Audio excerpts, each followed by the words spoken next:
Welcome to education hub.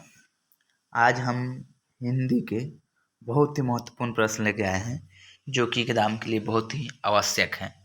तो question को अच्छा से पढ़िएगा और ध्यान दीजिएगा। आंसर मालूम हो तो कमेंट कीजिएगा। अगर चैनल पर नए हैं तो सब्सक्राइब कर लीजिए और वीडियो को लाइक कीजिए, दोस्तों के पास शेयर भी कीजिए।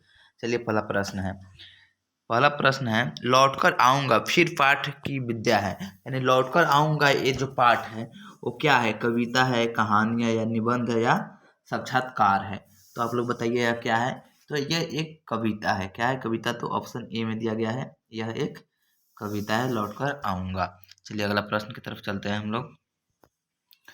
कुंवर नारायण रचित पाठ है। तो जो कुंवर नारायण पाठ है रचित जो कुंवर नारायण पाठ है वो क्या है? अक्षर ज्ञान है, एक वृक्ष की हत्या के बारे में है, या मछली के बारे में है, या बहादुर के बारे में है? किसके बारे में है? तो ये आप लोग जानते होंगे, तो बताइए। तो कुंवर नारायण जो है वो एक वृक्ष की हत्या है, जो कि ऑप्शन बी में दिया गया है, उनके द्वारा भी लिखित है। चलिए अगला प्रश्न दिया जाए, किस संबंध में दिया गया था। कह रहा है या लुकुटी अरु कामरिया पर राज तिहु पर की ताजी डारव। इस पंक्ति के रचनाकार कौन है? तो जो इस यहाँ पे पंक्ति दिया गया था इसके रचनाकार कौन है? तो ये रसखान की कृति है, या लुकटी अरु कमरिया पर राज तिहुपुर की ताजी डारव। तो ये किसकी कृति है? रसखान की। तो देखिए ऑप्शन सी में दिया गया है, रसखान की कृति है, यानी इस रसखान की पंक्ति से लिया गया है। अगला प्रश्न को देखा जाए, बुद्धिज्म एवं कम्युनिज्म के लेखक हैं।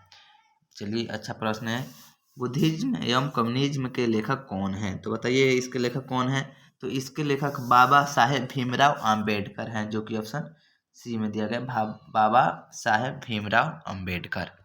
चलिए अगला प्रश्न को देखा जाए, नानकाना साहब का संबंध क्या है?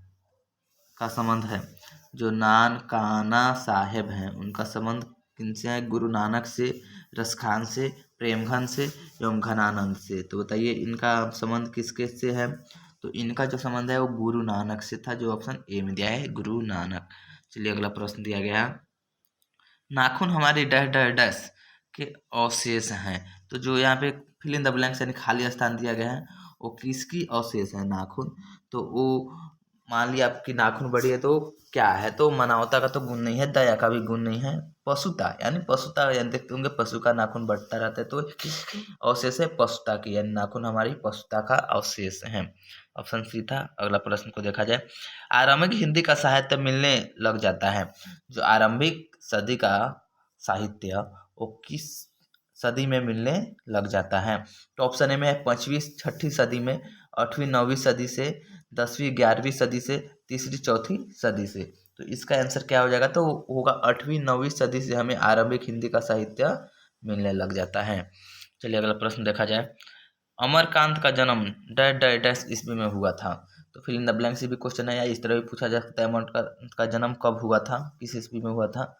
तो अमरकांत का जन्म कब हुआ था? तो अमरकांत का जन्म 1925 ईस्वी, यानी ऑप्शन बी में दिया गया, 1925 ईस्वी में हुआ था। चलिए अगला प्रश्न को देखा जाए, किशोर से मार खाने के बाद बहादुर क्या करता था? बताइए। तो एक में प्रतिरोध करता था, हंगामा खड़ा करता था, चुपचाप कोने में खड़ा हो जाता था, रोने लगता था। तो किशोर से मार खाने के बाद क्या किया था? तो वो चुपचाप कोने में खड़ा हो जाता है। क्या? ऑप्शन सी में दिया है, चुपचाप खड़ा हो जाता है कोने में।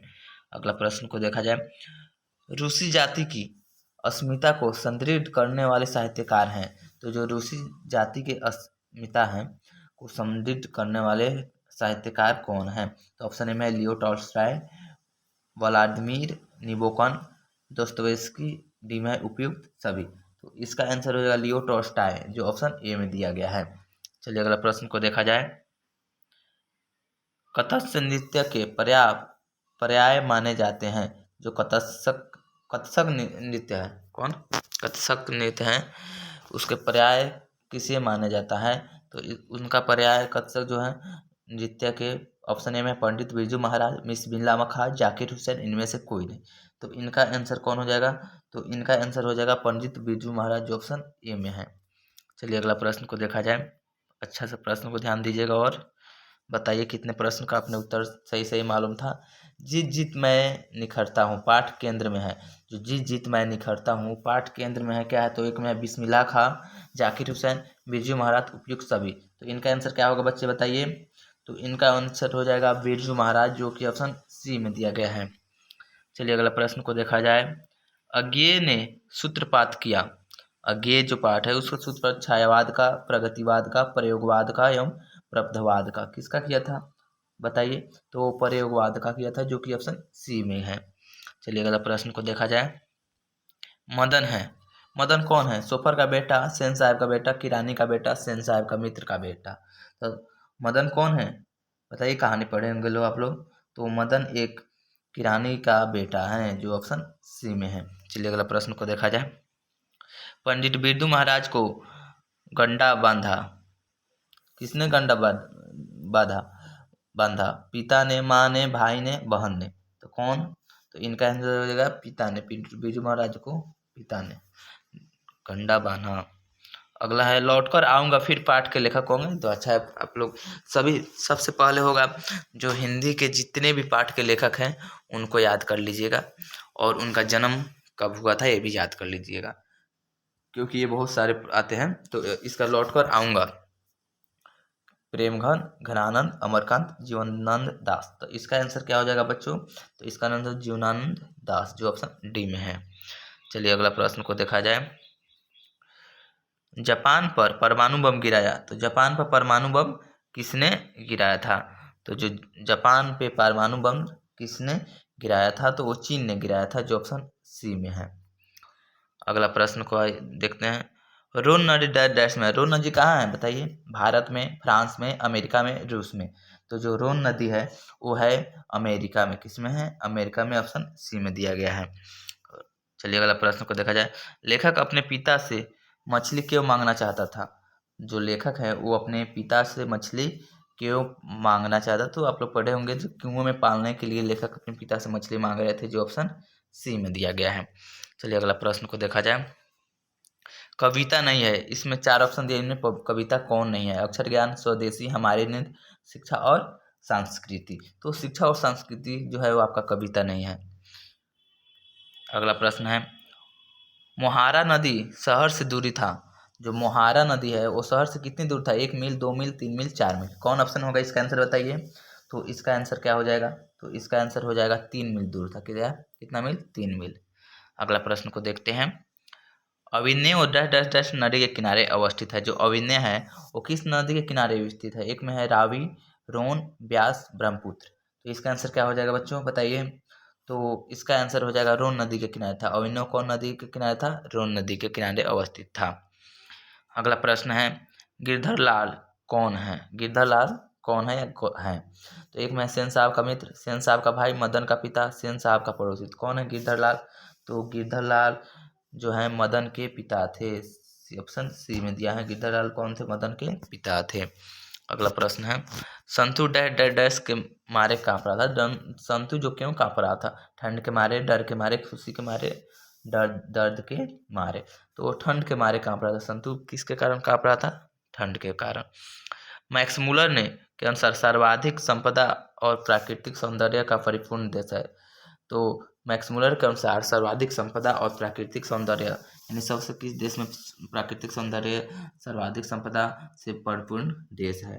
तो आप लोग सभी बच्चे जानते होंगे वो अपना देश भारत है, जो ऑप्शन डी में है। चलिए अगला प्रश्न को देखा जाए। कमरुद्दीन का जन्म डैश डैश में हुआ था। तो कमरुद्दीन का जन्म कब हुआ था? कहाँ हुआ था? उत्तर प्रदेश, बिहार, महाराष्ट्र एवं कलकत्ता। तो जो कैमूर का जन्म हुआ था वो बिहार में हुआ था, जो ऑप्शन बी में है। चलिए अगला प्रश्न है। बिस्मिल्लाह खां के परदादा उस्ताद सलार हुसैन खां डैश डैश के निवासी थे। बिस्मिल्लाह खां के परदादा उस्ताद सलार हुसैन खां किस गांव के निवासी, किसके कहाँ के निवासी थे? डुमराव, सीतामढ़ी, दरभंगा एवं पटना। तो इसका आंसर हो जाएगा डुमराव के, जो ऑप्शन ए में दिया गया है, डुमला। अगला प्रश्न देखा जाए। मछली कहानी के लेखक हैं। तो मछली कहानी के लेखक कौन है? तो बताइए आप लोग बच्चे।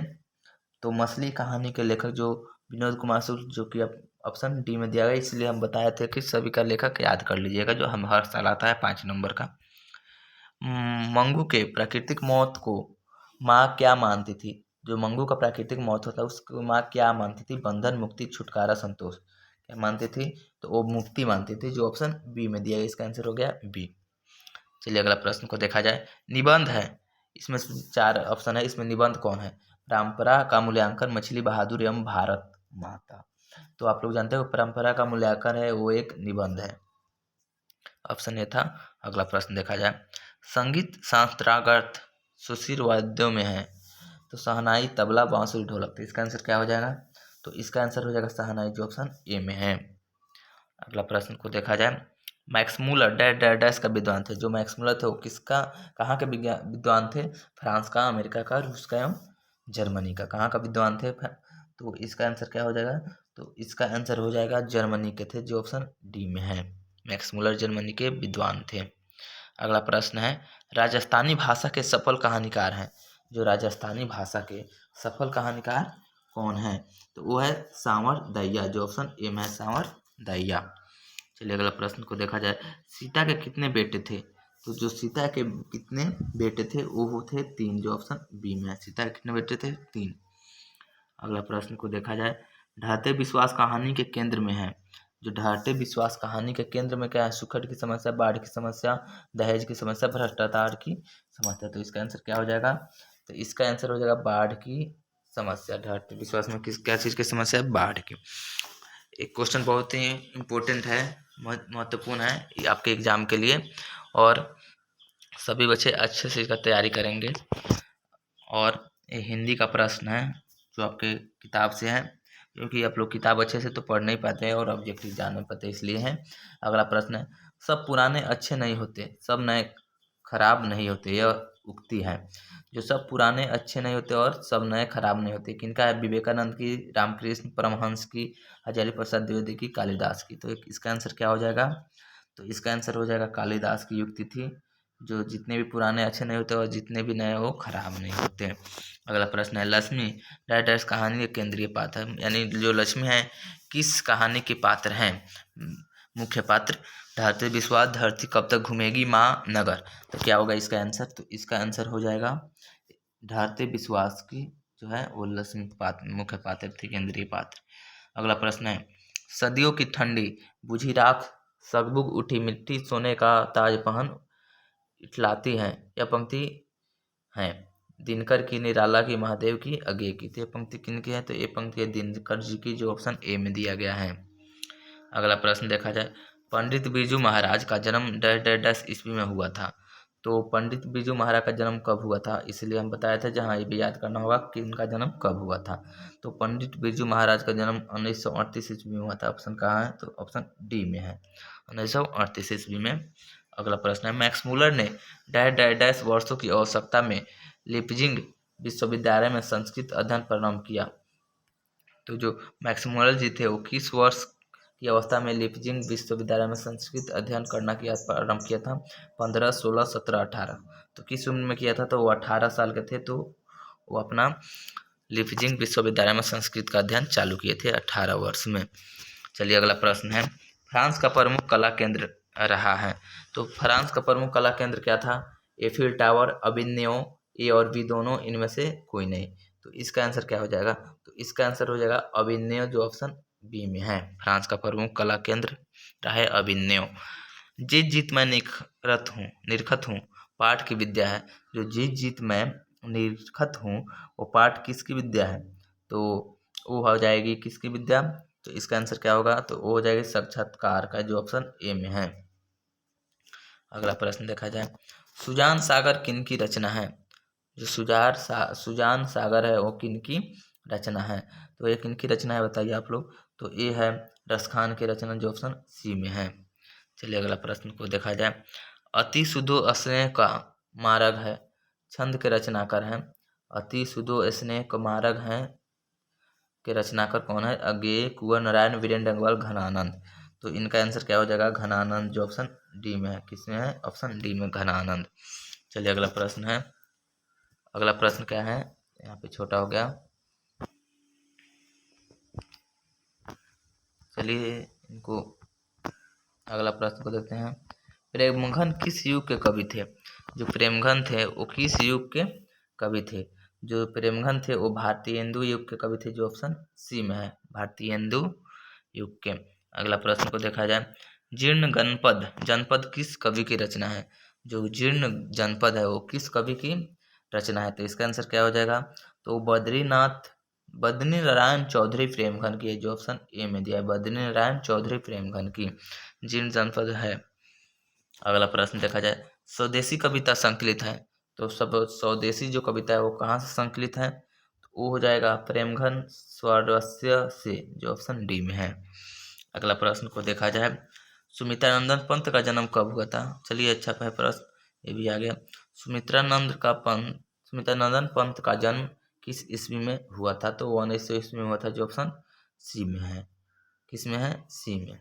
1900 ईस्वी में सुमित्रानंदन पंत का जन्म हुआ था। अगला प्रश्न है, मंगमा क्या बेचती थी? तो मंगमा क्या बेचती थी? तो वो दही बेचती थी। क्या बेचती थी? दही। मंगमा दही बेचती थी। अगला प्रश्न है, मंगमा कहाँ का रहने वाली थी? तो जो मंगमा है वो कहाँ की रहने वाली थी? तो वो औलूर के पास किसी गांव की रहने वाली थी। तो आज के लिए आपके 85 प्रश्न, क्योंकि ज़्यादा समय भी लेने वाला है और समय की आप कमी है, तो इस ये प्रश्न हिंदी के अच्छे से आप लोग पढ़ेंगे और एग्ज़ाम की तैयारी करें। तो चैनल को सब्सक्राइब करें, सभी वीडियो को देखें और अच्छा से तैयारी करें।